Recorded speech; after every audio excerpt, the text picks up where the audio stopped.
of Madness and Evil Whispers is the second full length from The Pit, a uh, Katuro, I forget how to pronounce Katuro, Mexico-based death metal band, who've been around for quite a while. But it's been 15 years since they released their first full length, and that first full length was in a death thrash metal style, much more of a melodic death thrash that you would have expected back in the probably the late '90s, early 2000s, and when they were around, that probably was what influenced them. But they picked up on some Dismember in their sound too. It was kind of the era of Dismember at their most melodic, so um, a little bit of a Swedish death metal influenced modern death thrash metal sound, which had a certain focus on groove and very intense rhythms.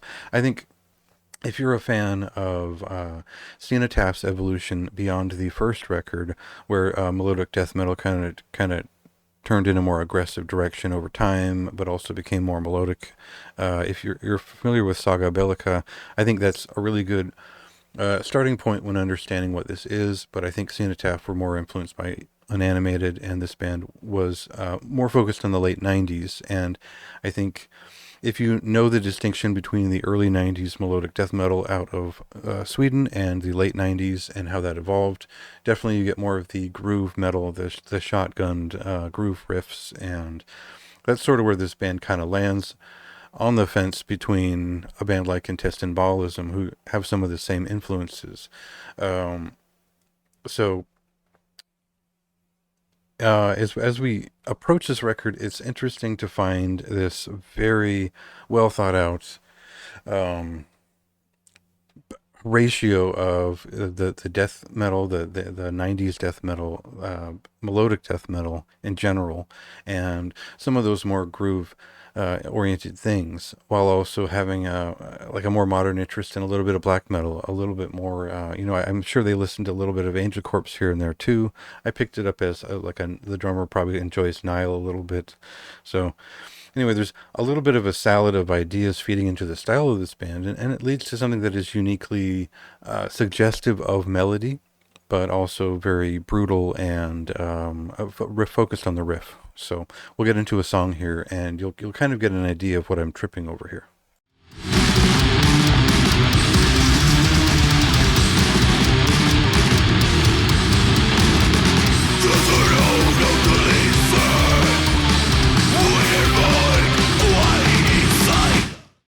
So where does that death thrash metal sound meet up with a sort of the era of bands like Nile and all that? I think for me, the first band that comes to mind when I listen to certain songs on this record is probably Serpent Aeon, which was maybe there was like a member of Drawn and Quartered in that band. There was a bit of the brutality of the early 2000s, but there was also the melodic side of that too. And there's I don't know that like maybe Hakovitz and certain records from them would also apply.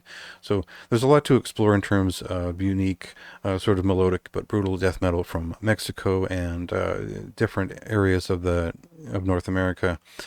But really, we do get a little bit of an extension of the first record on this one, and it still has that sort of Swedish death metal ideal and influence in the guitar work, but this band has a lot of new members now, and they have a little bit of a fleeter-footed, more technical touch, which is less congested with ideas, less packed with just straightforward shotgun riffs, and now there's a little bit more of a dynamic to it, and that's become a lot more important to these well-rounded sort of experiential extreme metal albums of today, which sometimes look backwards and sometimes look forwards, and this is more of a classic style that implies something melodic, delivers something brutal, and has riffs to sort of back up the experience. Now, I don't know if it's fully memorable. It is still does hit like a truck, but it takes just enough of a melodic turn throughout to catch my ear and bring me back for repeated listens. I think that side A is just like very driven, very much pushing through its ideas, and then side B pulls back, and there's almost like an incantation-esque turn taken. It's not necessarily death doom, it's not necessarily that brutal, but we see the intent of the band to create more atmosphere, uh, kind of cropping up in the second half of the album, and that was some of my favorite songs in the record. I think the two songs in the middle were just kind of average. There's some really bad groove metal riffs on some of these songs, and it just felt a little bit plain, a little bit underthought compared to some of the other things on here. And I think if judging by what they've done in the past, those riffs just didn't measure up to what they're capable of. So uh, otherwise, I think the full listen is great. Just there's a little bit of a dip in the middle, and that's not the worst thing ever. Still a fairly high recommendation. This is an above average record, and certainly one that should interest people who kind of probably grew up into music into the late 90s and enjoy a lot of these same touches of revisionist thrash metal, melodic death metal, how those two things related through in the early 2000s. It's not the crown, but you'd probably enjoy this just as well. So yeah, check that out if that sounds like your kind of thing, and read the review if you'd like a little bit more information. And that'll be out tomorrow.